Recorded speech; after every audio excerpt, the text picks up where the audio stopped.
Homage to the fundamental teacher Buddha Shakyamuni, homage to the wisdom warrior Manjushri, homage to all the benevolent lineage masters. The Dharma, infinitely profound and subtle, is rarely encountered even in a million eons. Now we are able to hear, study, and follow it, and we fully realize the Tathagata's true meaning. In order to liberate all sentient beings from samsara, please generate the supreme bodhicitta before we start today's teaching.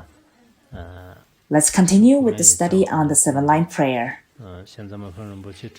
In the later part of Nipan Rinpoche's commentary, the merit of practicing the seven-line prayer is introduced. Now a brief explanation of this prayer is given. Previously, we have studied the first four lines, which mainly addresses the object of a supplication, Guru Padmasambhava.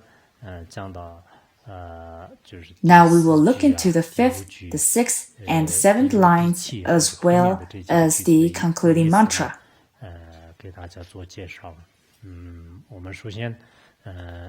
First, let's look at the root text.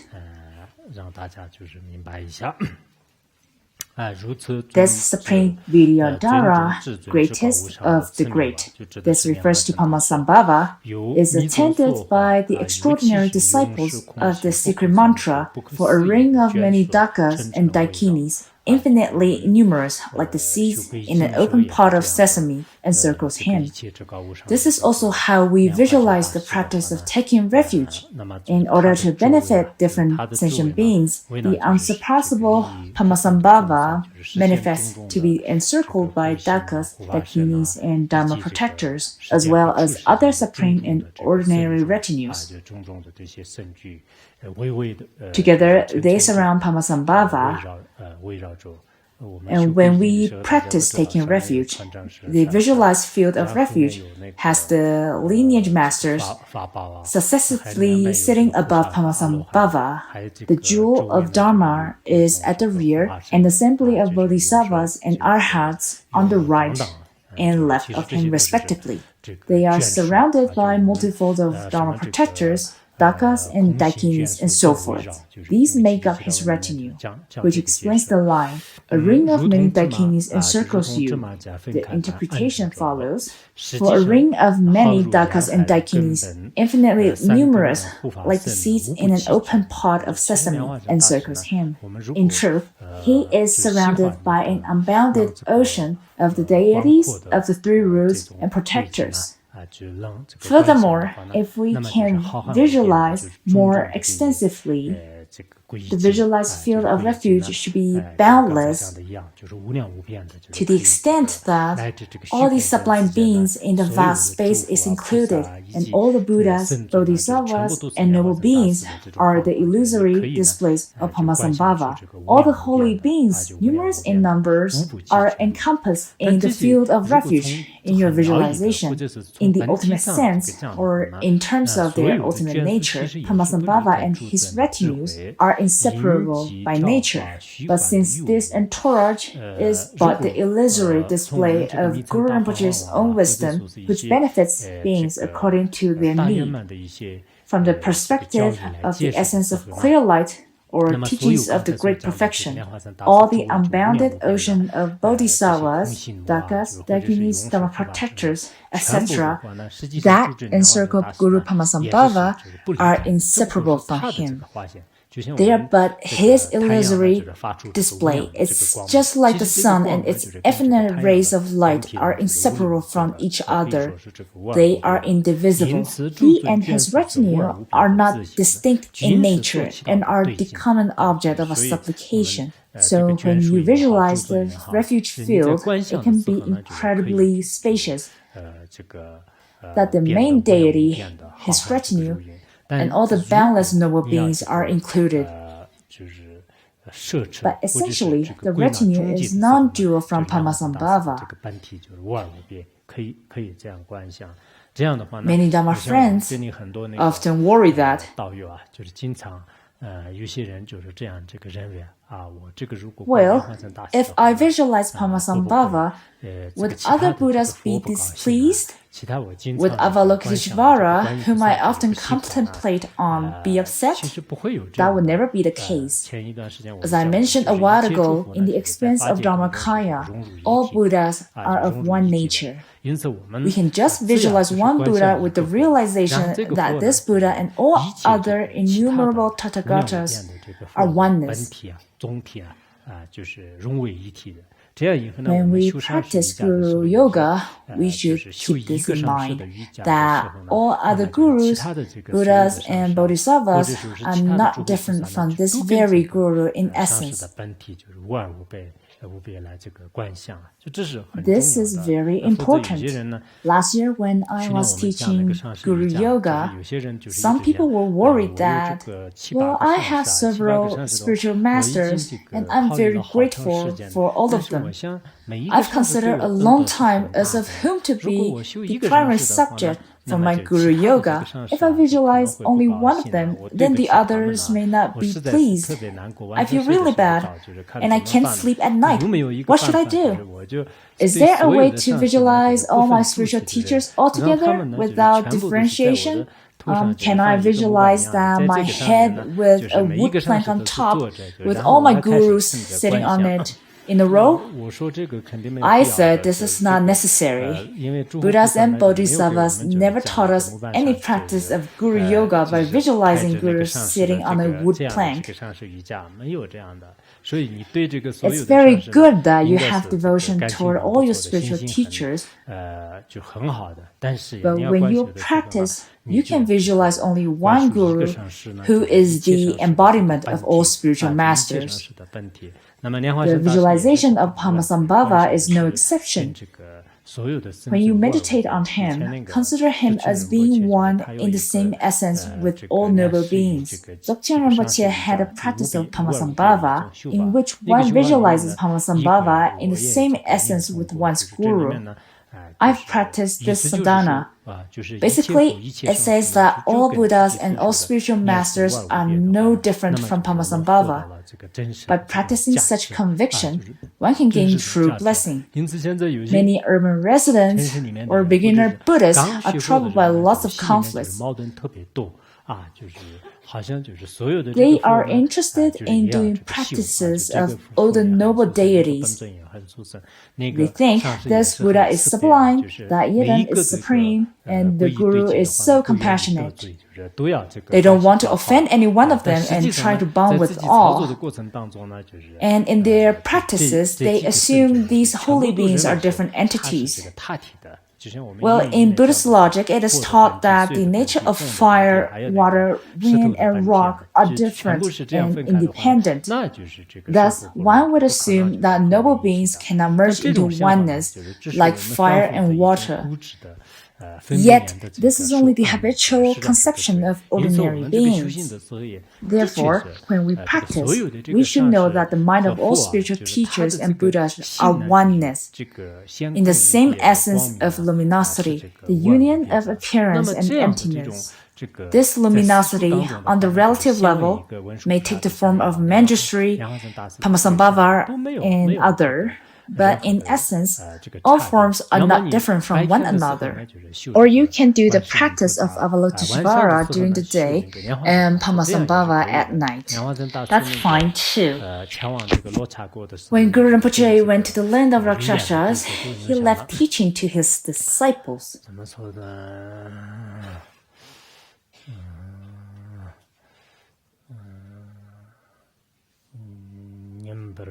참모바 망아라고 참모바 망아 님모바 참모바 망아 아니고 전동 걸었었다 님모 특제 전보고 말나 이게 늦어도 One part of which says, during the day, you can do the practice of Avalokiteshvara, recite the 6-syllable mantra. At night, you can pray to me, Guru Padmasambhava, recite the Vajraguru mantra. So it is not inconsistent to do one practice during the day and another at night. Similarly, it's okay to do different practices during different sessions at night. The point is, when you meditate, know that all noble beings are no different from each other. The main deity and the retinue are inseparable. In the future, if we have the opportunity to study the essence of clear light, we will go in depth with this topic that analyzes whether or not the principal deity and his retinue are one. If the principal deity and his retinue are not different, then all the retinue are the mere emanation of the principal deity. For example, when supplicating to Buddha Shakyamuni, who is surrounded by the 8 great bodhisattvas, although Buddhas and bodhisattvas are somewhat different in terms of their levels of realization, as a matter of fact, the mind of the primary deity and his retinue are non-dual. Regarding this, there are specific theories and practices available. Nowadays, most people lack a basic understanding of Buddhist teachings that they stubbornly believe that sublime beings are independent entities. Such a view is incorrect. Hence, here it points out that ultimately their essence is indivisible. That is the object of supplication. So, in what way should we supplicate? It is with complete trust that we pray to Guru Rinpoche with vivid yearning and confident faith in his sublime qualities, which are like wish-fulfilling jewels. We express our devotion in word and deed by prayer and prostration.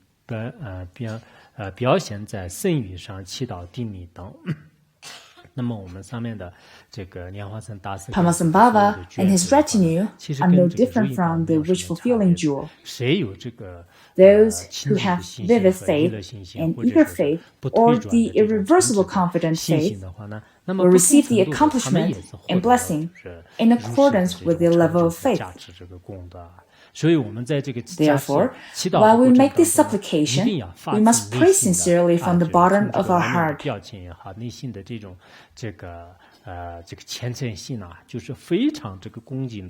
Such faith are expressed naturally through our speech and behavior, such as reciting the prayer melodiously, making supplication by joining our palms, or prostrating respectfully. And in your footsteps practicing, we follow you. The 6th line reads, I follow you, Guru Padmasambhava, and your retinue. From now on, I devote myself to Dharma practice. That is not superficial, not of big talks, and not just as a formality. I will practice with confident faith, knowing that such refuge is undeceiving. If we supplicate, then Padmasambhava and his retinue are no different from a wish-fulfilling jewel. There is no doubt that they will bestow blessings and merits upon us. We abandon the things of this world like worthless chaff, and with the concentrated faith and trust, we follow in Guru Rinpoche's footsteps, practicing without ceasing. And in your footsteps, practicing, we follow you. There are other world religions such as Catholicism, Christianity, and so forth. Some revere God as the refuge, or Indra, Ishvara, and other deities. These are not the ultimate fields of refuge. You cannot attain the ultimate happiness by relying on them. 8 classes of gods and demons may bring us a good health, wealth, and yet they are only temporarily. The ultimate field of refuge is you, the one and the only Guru Padmasambhava, upon whom the extreme suffering of cyclic existence can be uprooted, and beings can be relieved from all suffering. So we rely upon you wholeheartedly and entrust everything to you with such devotion. We contemplate that all beings and I will never grow apart from you and will follow your steps in practice. Therefore, we address him saying, True unfailing Lord of unbounded compassion, in this very moment, do not turn away from us and those like us who are drowning in the ocean of the three sufferings. When we pray, we must be exceptionally sincere. Some masters said that when you supplicate, if you can, you should visualize Padmasambhava. If not, place a tanka, a photo, or a statue of Padmasambhava in front of you. By facing such a field of refuge, supplicate with utmost piety and devotion. When you pray, think this way, Unfailing Lord of unbounded compassion, please take me as your disciple. I and sentient beings like myself are wandering in the three realms of samsara. How pitiful we are. So please grant us your blessing. To grant your blessings, come we pray, like an alchemist, transmute iron into gold, blessed with the three inconceivable secrets of your enlightened body, speech, and mind, the ordinary body, speech, and mind of all of us who hope in you and fly to you for refuge. So I beseech the blessings of your body, speech, and mind. The three inconceivable intents of the body, speech, and mind of Padmasambhava and his retinue offer an immense blessing. It is like the golden touch that Metta carries, the ability to turn iron into gold. Similarly, through prayers with sincere devotion, our ordinary minds that are troubled by the five poisons, such as desire, anger, and ignorance, can be transformed by the blessing of Padmasambhava's inconceivable wisdom. When these blessings integrate into my mind stream, my ordinary mind can be completely transformed into luminous wisdom.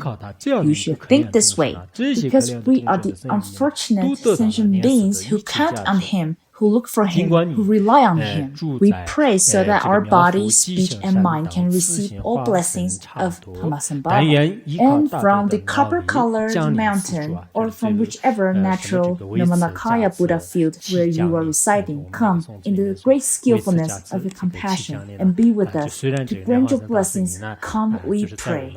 Although you, Guru Padmasambhava, appear to be residing in the land of Rakshasas, we, fortunate sentient beings of Jambudvipa, entreat you with strong yearning.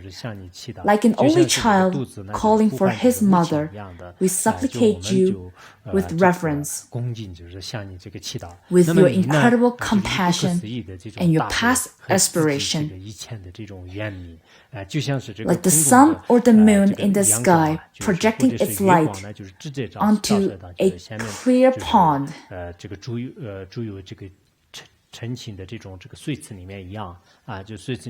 when we, the fortunate ones, pray to you, your blessing and empowerment are bestowed upon us, and all of your qualities fully merge into our hearts. For some of you who have strong karmic obstacles accumulated from the past lives, no matter how much you try, the conviction in Padmasambhava or your guru does not arise easily. If that is the case, then you will have obstacles in receiving the blessing. Some have cultivated good karma in previous lives and have encountered fortunate circumstances in this life. With these good causes and conditions, whichever dharmic method you practice will be smoother. In the biographies of some masters, I read that wherever they go, in a quiet place or among throngs of people, whatever practice they adapt, they instantly give rise to faith and signs of realization. Certain individuals might have a strong devotion but never experience any signs of realization. Some consider Padmasambhava and Buddha Shakyamuni to be no different from ordinary human beings, so they cannot develop faith toward them. But upon hearing about gods, spirits, and dragons, they are interested immediately with good faith. All these different kinds of reactions are somehow determined by one's karma and merit accumulated in one's previous and present lives. One Dharma friend told me that when he was practicing Guru Yoga, he found it quite difficult to visualize his spiritual teacher as a flawless, noble being. In fact, this is the obstacle for one's spiritual practice. According to the teachings of the lineage masters, if you really can't have the pure perception, then you need to repent by reciting Vajrasattva mantras. This is very important. These spiritual masters may not have any faults, yet it is your improper conceptions that lead you to see the faults in them. And this would impose hindrances for yourself. Failing to generate pure perception is a huge obstacle. In a retreat or daily life, if you don't know how to practice, at least you can practice Guru Yoga. Anybody can do this. In Tibet, there is a saying, feeling incompetent to do any practices, just manage yourself to sit and practice Guru Yoga. Such an individual can still be counted as a decent practitioner. For example, it might be difficult for you to meditate on the impermanence of life or the preciousness of the human birth. However, it should not be too hard to recite the Guru mantra and chant the prayer of your Guru every day. Of course, when you recite, sometimes you can visualize clearly and sometimes not. Even if you can't visualize clearly, you're still praying to an object of extraordinary qualities. This alone brings forth great merit. Such prayer is undoubtedly meaningful and bound to accrue merits. Some practitioners have a strong conviction in whichever Dharma they practice. Yet, some struggle to generate any faith. Perhaps it has something to do with diligence. A couple of days ago, I met an old man. A few years ago, he vowed to recite 100 million times of the Avalokiteshvara mantra in front of a senior Kempo at our Doma monastery. A while ago, he finished the recitation, then he requested Kempo to dedicate the merit. People's levels of diligence are different. Many people in the Tibetan region have finished 100 million times recitation of the Avalokiteshvara's mantra. But Buddhists living in the city, old or young, as far as I know, few have finished 10 million or 100 million recitations.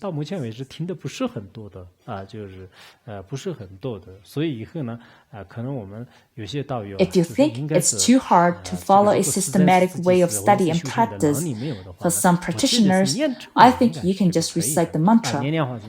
Reciting the mantra of Padmasambhava is of huge significance. If you can recite the mantra 10 million or even 100 million times within this life, then you will never be hindered by any evil forces throughout your future lives. If you can manage to recite 100 million times the mantra of Avalokiteshvara, you will accumulate inconceivable merit. I would like to introduce the merit of reciting certain mantras later on. But some people neither recite mantras nor practice visualization. They fill their days with senseless chatter. This is a huge waste of life. Having to obtain such a precious human birth, we should optimize it in reciting mantras or other spiritual practices. We should not live a life like an animal that sleeps long hours and wakes up late in the morning only to eat. In the morning, while everyone else is up and has already gone to work, a few still abide in the deep meditation of sleep. Is that acceptable? At the very least, we can spare the time and energy to practice Guru Yoga. This is very important. When teaching the practice of the seven-line prayer, a Tibetan master once said, if there's no time or proper condition for an extensive practice, just recite the seven-line prayer 3 times at the beginning, then recite the Vajraguru mantra 1,000 times. One can practice in such a way per session. It is like how we just practice together. At least recite the mantra 1,000 times, and after that you can dedicate the merit. This method of practice is rather simple and has been included in many sadhanas composed by different masters. But of course, if you prefer an extensive practice, there are many sadhanas, such as the 8 great sadhana teachings. In different practices, Padmasambhava at times assumes peaceful forms and sometimes wrathful forms. However, some people lack an understanding of Padmasambhava, thinking that he was just an ordinary layperson.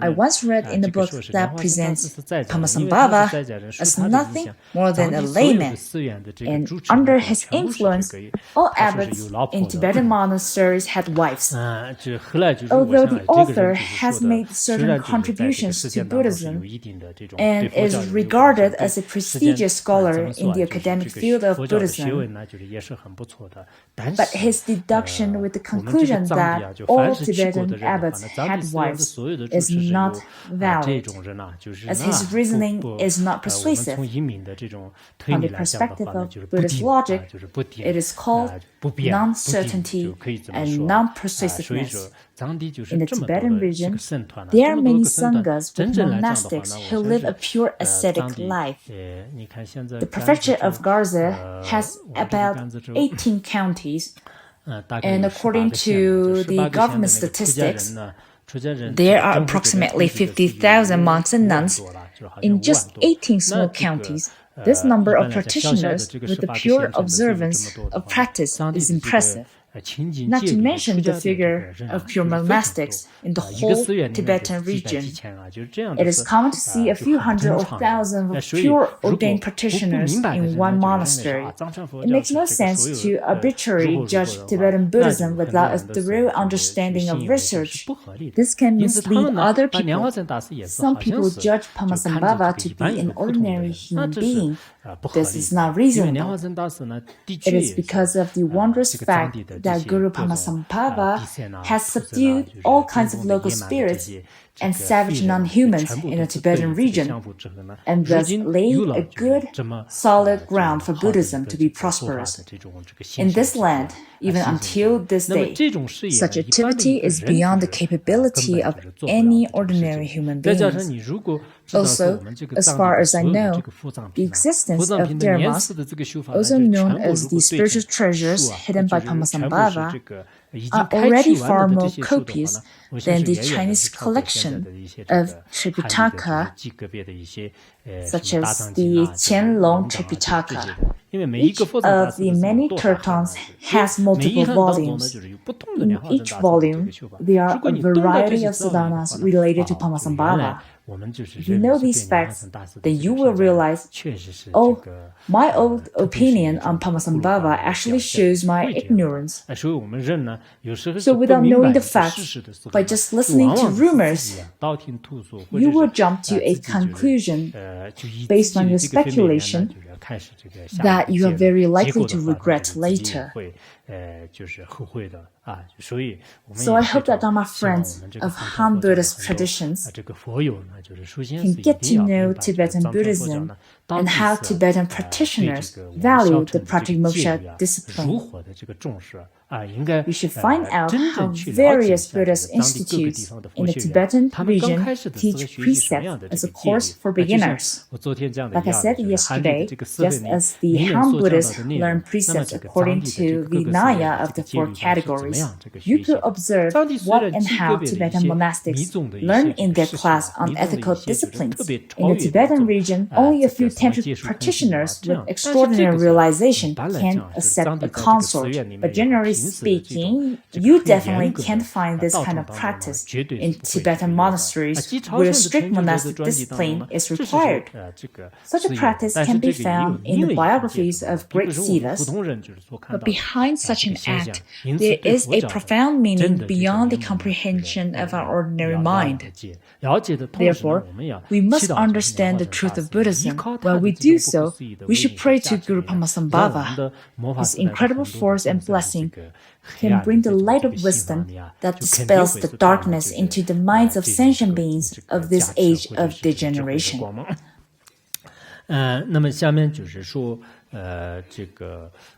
Next is the explanation of the last line of the prayer. Having thus invoked the Guru's blessings, we recite his mantra. What does this mantra of Padmasambhava mean? The Guru is the one who is heavy with perfect qualities. Guru possesses all the perfect qualities. In Sanskrit, Guru means ample and heavy. Why heavy? It doesn't mean the Guru's body is so heavy that when he falls to the ground, bang, he makes a loud noise. Instead, it means that the Guru is the supreme object of awe and veneration and has great qualities. He or she is the teacher unsurpassed. Bama is the first part of the name of the great master of Orgyen. When we say Bemajune, the lotus-born, we are referring to the fact that Guru Rinpoche was born in a lotus. That's why he is named the lotus-born. So, Bama, or lotus, represents the name of Guru Rinpoche. It is what he was originally called. Whereas Siddhi refers to the supreme and ordinary accomplishments that are our goal. The common accomplishments are the 8 ordinary accomplishments, whereas the transcendental accomplishments means the attainment of Buddhahood. With whom we invoke the precious master, imploring him to grant accomplishment. Siddhi means accomplishments. Knowing the comprehensive meaning of the prayer, we pray accordingly. This is then how we pray to the great master of Orgyen, embodiment of all Buddhas. When we recite Guru Bama Siddhi Home, we know that Guru means the spiritual teacher, Bama means Padmasambhava, Siddhi refers to accomplishments, whereas Home is to grant. In all, this line indicates that we pray to you sincerely, Guru Padmasambhava, to grant us the temporary or ordinary and the ultimate or supreme cities. The content of the mantra of Guru Rinpoche is simple. So above is the explanation of the meaning of Guru Bama Siddhi Home. The first line of the prayer reveals the birthplace in Orgyen's land upon its northwest rim. This implies to his place of birth. The second line depicts how he was born on lotus, pistil, cup, and stem. How did Padmasambhava come to this world? He was not womb-born, egg-birth, nor was he generated from moisture. Like a bodhisattva in the land of ultimate bliss. He was born in a lake from a pistil cup of a lotus blossom. This is how he was born. The third shows the extraordinary nature of his greatness. Wondrous supreme mastery you found. When we introduced this line previously, I gave you a detailed explanation of how he was born, enthroned, abandoned kingship, went to the charnel grounds, and benefited vast sentient beings in both India and Tibet. Some archaeologists who study Padmasambhava said that Guru Rinpoche lived on earth for over 1600 years. According to a study I read, in different historical documents, Guru Rinpoche's birth is recorded differently. Some say he was born 8 years later or over a decade after the Buddha's nirvana, etc. Anyway, upon his birth, he was born on the pistil cup of a lotus flower. He traveled across India and benefited sentient beings with various displays. Then he came to Tibet before he finally left for the land of Rakshasas. So the supreme accomplishment that Guru Rinpoche achieved go far beyond the capacity of an ordinary human being. People would be amazed if someone reached the age of 120, as this is something very uncommon. Then if they knew the accomplishments and activities of Guru Rinpoche, they would certainly be astonished. Among us, the followers, very few people hold a positive mindset. Instead, the majority upholds many negative opinions that cast doubt on the truth or existence of what is taught. For people with such discursive thoughts, it is very important to study and contemplate. I had an acquaintance who held negative ideas toward Entreat Dharma at the beginning. Later on, after he saw some treasure texts and many sublime sadhanas of Tibetan Buddhism, his wrongful thoughts disappeared completely. For people who are skeptical about something at first, by developing a fair understanding of it, they can gradually establish the right view. This is also fine. So the third line talks about the extraordinary nature of his greatness. And the fourth specifically reveals Guru Rinpoche's actual name. And as the lotus-born, you are renowned. This line talks about the true name of Padmasambhava. The fifth line mentions the Guru's retinue, the Dakas and Dakinis to whom we also pray, but who are in truth none other than the display of his compassion, which helps beings according to their needs. A ring of many Dakinis encircles you. The fifth line addresses the object of a supplication, Padmasambhava, and his retinue. The sixth line shows us how we should pray, and in your footsteps practicing we follow you. How should we practice? We should practice by following the footsteps of you, Guru Rinpoche. We do not follow Tritikas or atheists. Unlike some Dharma friends, oh, no matter where my Guru goes, I will follow him. You don't have to tail after him, follow him everywhere and say, oh, Guru, don't abandon me. I have to hold on to you. As if your Guru had a long tail.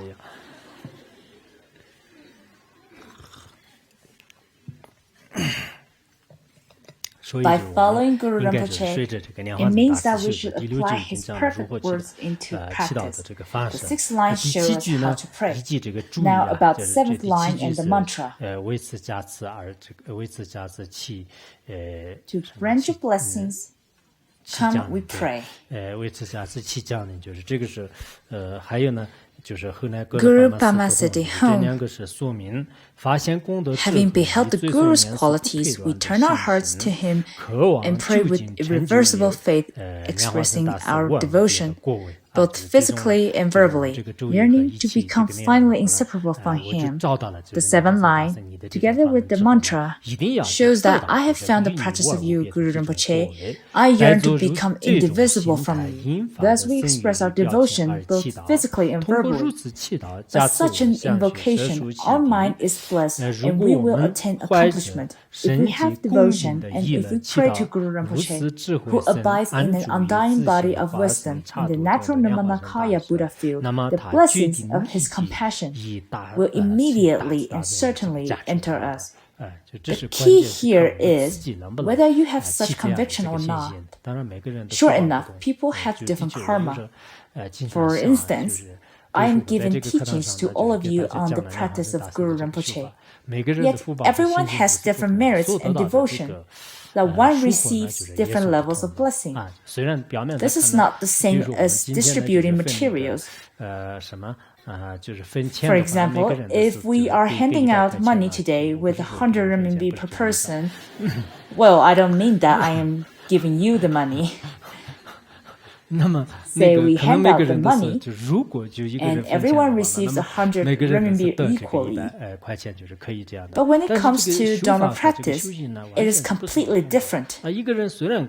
Although I gave everybody the same teaching, in accordance with your devotion and diligence, in the end, you will gain the respected result.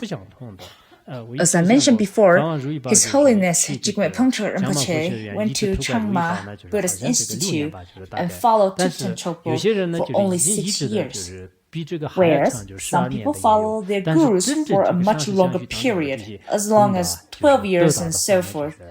But when it comes to receiving the qualities from the Lama, few could surpass His Holiness. Similarly, the biography of the Venerable Jigme Gyalwe Nyugu states that he did not stay for a long time with his Lama, Jigme Limpa.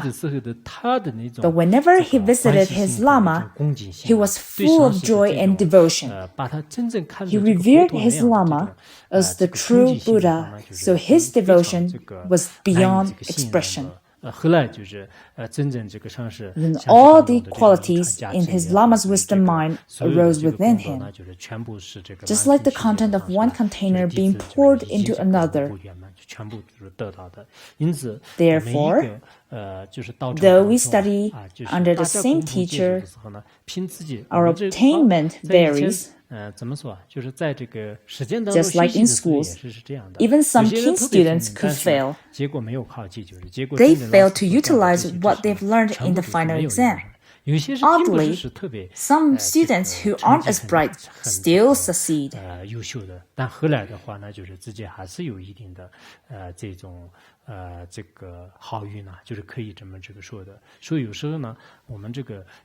the same way, the important determinants of one's practice are none other than merit and devotion. Anyway, I hope that you can pray sincerely, wholeheartedly, with devotion when you recite the prayer or mantra of Guru Rinpoche. It's sure to apply a strong conviction. If we do so, our minds will become different from ordinary people who are heavily afflicted by greed, ignorance, hatred, jealousy, and arrogance. The blessings of Buddhas and Bodhisattvas will gradually change your mind and give you power. Thus, whatever Dharma we practice, we can progress without a hitch.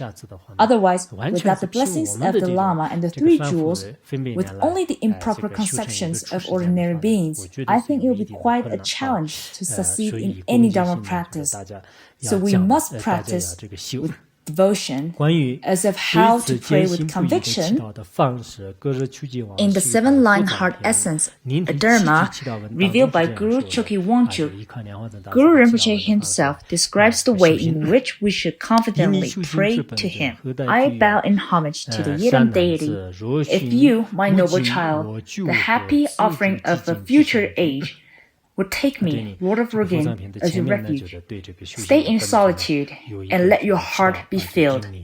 At the beginning of the treasure text, we pay homage to the Yidam deity of the practice. Then Guru Rinpoche said, "Fortunate noble ones in the generations to come, if you seek me, Padmasambhava's protection, you need to live in solitude, in a sacred and solitude place or a quiet room, with sadness at this passing world, and this is a crucial point. Be wary with samsara. First, regard the 8 worldly concerns such as fame and position as meaningless. This would encourage a few sense of renunciation. Driven by such renunciation, your Dharma practice will be successful. Start your practice with revulsion towards samsara. If you do not want to abandon samsara and think, okay, today I will pray to Guru Rinpoche so that I will do good in business. I'll be rich and I'll enjoy a good life. I will sleep in a 5-star hotel every day, indulge in all sorts of entertainments. If driven by such a strong desire for money and chant Hong Ujin Yuti Mujam Sam Bema Gesa Dongola, with this kind of motivation, your practice is most unlikely to succeed. Hence, the first prerequisite for practice is the mind of renunciation. It is just like turning barren soil into a suitable land for cultivation before sowing the seed. Only after we have a good piece of land will there be a possibility for crops to grow. Likewise, if our mind isn't well-tuned with Dharma, then the result won't be good. That's why many masters emphasize renunciation as the prerequisite of all practices. This is very important. Some people truly feel that the secular life is meaningless. It is only for sustaining a living. With such an attitude, then there is hope for a successful practice. But of course, modern society accentuates development, both personal development and collective development. But when we encourage revulsion towards this world and be disinterested in all secular things, people might take it as a negative mentality. Such attitude is not recommended nowadays. However, ideas that advocate genuine Dharma practice are somehow conflicting with ordinary ideas. As mentioned in the words of my prophet teacher, there are two attitudes leading to two directions. One concerns more about this lifetime, whereas the other concerns about future lives. For those who don't care about the future lives, all they want is to pursue the happiness of this life. So during our Dharma practice, we need to observe and adjust our motivation to make sure we are practicing on the basis of the mind of renunciation. Then how to practice? Then give to me your mind, your heart, the very vitals of your being. Regarding me, the Lord of Orgyen, as the one in whom to rest your hope, the perfect refuge. Rely on Guru Rinpoche with your heart and soul. When we place our reliance on Guru Rinpoche, we should think that all other fields of refuge, Gurus, Dharma protectors, Buddhas, and Bodhisattvas are all perfectly included in the mandala of Padmasambhava, or his practice. Rely on me in all your hopes and griefs. Cut off the pursuits of wealth, make offerings and praise consistently. Simply with devotion in your body, speech, and mind, invoke me with this prayer of 7 lines. We rely entirely on you, Guru Rinpoche, to determine for us the happiness and grief in this life. Actually, the purpose of praying to Guru and the 3 jewels is not for happiness. Whether I'm happy or sad, it comes to your blessing. Happiness is your blessing. Hardship is also your blessing. This is a crucial part of mind training practice. Nowadays, many people think that joy is a blessing, but sorrow isn't. I pray to Buddhas every day. Why don't you grant me joy? Why don't you care for me? Why do I suffer so much? These kinds of ideas are absurd. In the future, when you learn about Mahayana mind training, you will know. As we continue to make offerings and praise the qualities of Guru Rinpoche, meanwhile, try our best to abandon the pursuit of wealth, then pray through the 7-line prayer with devotion in the body, speech, and mind. Pray continuously. Home, in Orgyen's land, upon its northwest rim, on lotus, pistol cup, and stem, wondrous supreme mastery you found. And as the lotus-born, you are renowned. A ring of many dakinis encircles you, and in your footsteps, practicing, we follow you. To grant your blessings, come we pray. Guru Padmasambhava home. Just pray to me again and yet again, with deep devotion, tears in your eyes, and through faith's intensity, your mind is without thoughts.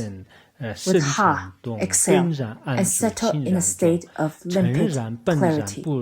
watching undistractedly the free and stainless purity. If we recite with intense devotion towards Guru Rinpoche, tears of devotion will naturally erupt at some point. With such devotion, our body will tremble. When a genuine conviction arises within some people, they would experience such signs. Then, with such faith, you would abide naturally in the primordial state of clarity. After repeated efforts of praying, when you finally give rise to intense faith, abide naturally and observe the nature of your mind. Oh, I should stop here, as this belongs to Tantric teachings that should be kept a secret. What need is there to say that I protect the sons and daughters praying thus to me?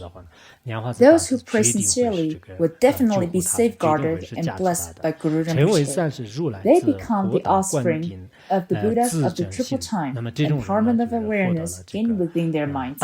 These kinds of people will gain the empowerment of awareness. This doesn't mean Guru Rinpoche will personally give you an empowerment with a vase, but with the fierce conviction towards Guru Rinpoche, you would experience certain signs. That's when Guru Rinpoche blesses you with the path empowerment. It is the empowerment of awareness. Their concentration rests in steady strength and wisdom blossoms. Then your strength of concentration strengthens. Your wisdom will grow. By great force of great and self-arisen blessings, they will come to righteousness. They will drive away the sufferings of beings and be their protectors. Guru Rinpoche's great and self-arisen luminosity will bless us and bring our minds to maturation. Then we will have no difficulty in helping, protecting others, and relieve them from pain. So our devotion really matters. If we can maintain a strong conviction towards Buddhas or our lamas, we will meet no difficulties in taming our minds. Furthermore, we will be able to help and even bless the sick and the poor. Actually, when some ordained or lay practitioners encounter sick people or those in pain, if they ask for your blessings, then with genuine faith, you can pray to Guru Padmasambhava or other Buddhas and Bodhisattvas. Buddhas and Bodhisattvas, please do bless their mind. With such sincerity, these poor people will certainly benefit. Themselves transformed, they will also change, and thus bring forth the activity of Buddhahood. This is a principle. When our minds transform, we'll be able to turn the minds of others. For example, as I give this teaching today, if I have an extraordinary faith towards Padmasambhava, he will surely bless my mind.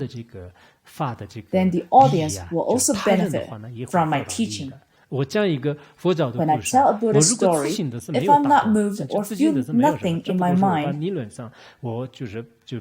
I'm just memorizing the words and resound it robotically. Then these words are likely to go into one ear and out from another, with nothing left in your mind, just like the running water that leaves no traces. Whereas, if I feel inspired and joyful by the stories of Buddhas and Bodhisattvas, when I share them to you, you will remember them. In this way, the mental continuum of both you and myself are benefited. I often tell Dharma teachers that when they give Dharma teachings, they should see if they touch their own hearts first, pass it on to others. When these feelings arise within, then it will be of much greater benefit for them. To teach others with your heartfelt sincerity is different from teaching only with your mouth. Some spiritual teachers are not so eloquent, but they have the inner actualization that they communicate with their disciples through their heart. Therefore, their words are always beneficial to the disciple's mind. themselves transform, the experience of others, they will also change. And thus bring forth the works of Buddhahood. For example, today I pray to Guru Rinpoche to help people somewhere, say where a tsunami or an earthquake just took place. But to achieve that, the prerequisite is to pray for them. I must have experienced the blessing and the transformation on the physical and mental levels. Then, as I pray to Guru Rinpoche to help them, they would definitely benefit. Of course, that is not easily attainable, but we need to place importance on this point. Some say that all these blessings or prayers don't work, or what Buddhists do is just a formality. That is not true at all. We do feel the blessings in our hearts. As long as we gain benefits from our dharma practice, when we share it with others, they will also benefit. If you have never received any blessing from a teaching or practice, then however you share with others, you are unlikely to benefit them. So, when we share stories with others or some Dharma teachings, we should choose the one that benefits us the most. By doing so, we can offer the benefits to others. In them, all qualities will be perfected. May my heart sun meet and bring to light this mighty instrument of ripening and freedom in state of great enlightenment, the Dharmakaya. Here, Guru Rinpoche makes an aspiration that this Dharma practice be found by his heart sun.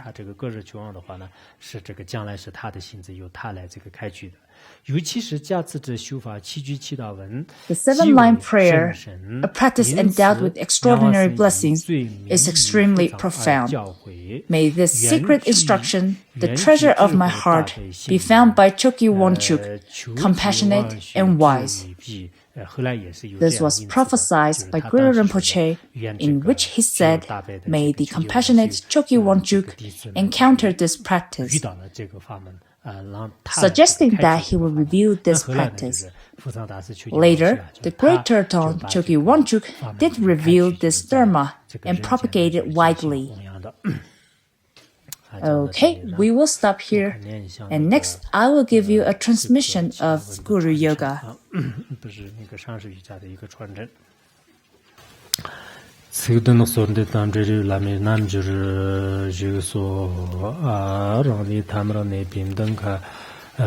Orgyen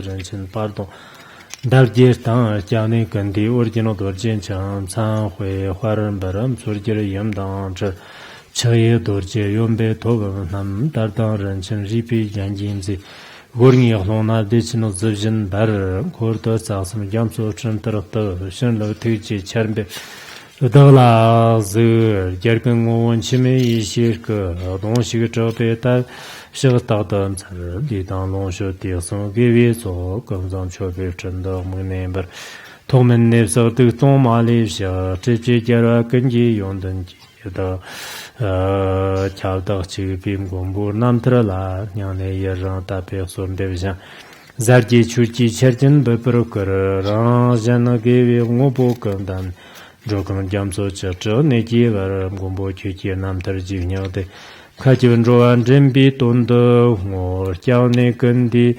Jiaone Gandhi Mchense Terchimbo Tingan Hingmi Jiachi Rinpoche Abdul Gapam Narjano Dongshiki Soran Sonde Vala Tsevi Mirdoz Gombo Hone Tujir Sarjonla Murdana Dakar Nyangla Shinji Lor Tagdam Sama Mirdo Tamba Tam Chodon Tamongo Zar the Sur Ji Shi La Tsudong Sur de Chini Sandon Orgyen Tendzin Pamakesar Dombola Yamzam Shoko Ngojani Pamam Jone Jesus Kordam Khandro Mombu Kur Chichi Jesus Dodge Shinji Lapse Jasos Gara Pamasar the Muki Jesura Tape Lama Yavem Jibjonsam Da Tekan Ishiji was there not about Kyamar Tar Kyane Rangar Ninkar Tambe, Gidashinji, Labra Samla, Umahom Badrangara Pamasar, Umahom Badrangara Pamasar, Umahom Badrangara Pamasar, Lamio Nelson, Ikim Jelsum de, Gozar Karman Tansum Shone, Rangar Nelson Tambe, Gosum Gi, Jan Kerson Tuki.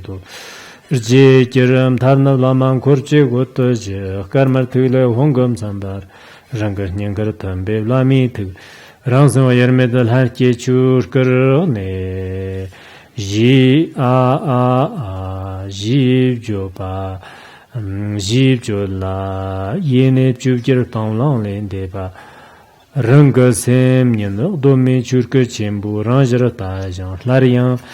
Gematavi Nova Tams, Lami Ramjan de Tela, Geva Moja, Shipa Jutpe de la Sha Wo, Jipagan, Tamchitan Dara Jipi, Drojan Davi, Yartse, Yalla, Tsirap Tamchitan, Gurapa Mi Brand, Monum Depa, Mapam Number Gerva, Yikim Sole, Shunwa, Gewo, Manga Lam. 然后是慧功啊，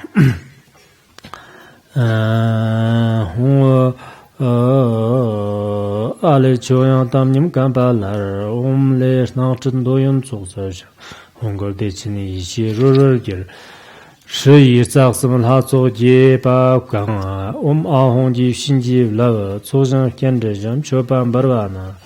Orgyen的兄长，爸妈给事儿动不了，养成之后我这你爸妈中的妻子，可等看着忙不过儿，几次到处去寻，多用错了现真呐，寻见了这小手手，能从得了新跑了，从手一些的这个，真收到了往日个儿高当龙真玩吃，说当他们我这做了，红拉马吉真。 爸妈通常在认真看着做当几把也早上跟的家里见过了，某个东西照片说了的，我当时过什么给做龙就接，那真多样几个马场的，刚上的清楚见可伦不是投资的人投的，公家的就说了的送个人不去，星期六先认真看着。 莫的那个蓝小东，我这做了当这个娘小他们。 像的所有新郎上外知道样式，就是想起外等这没，今真的像厕所娘多，亚人我大人陪着上班很紧这个心机了。我马红班子人个人把马死的红，马红班子人个人把马死的马红，个人把马死的红，一把个三选个路或者单位拆不了，家伙几笔应做了询问诺了三盆，养的蛮个冷。 做的呢，马后啥什么他做了，简单些，新郎上得钱总上不了，他们娘小他们拖了下，你找这个出去样式，娘的全部都这么干，直到他们我这咋的说了，一把个做成是个说了可以，做的家伙儿我都接我说。 所能得当知，把你同们那边人，这个难解的人，这把也这个所能啊。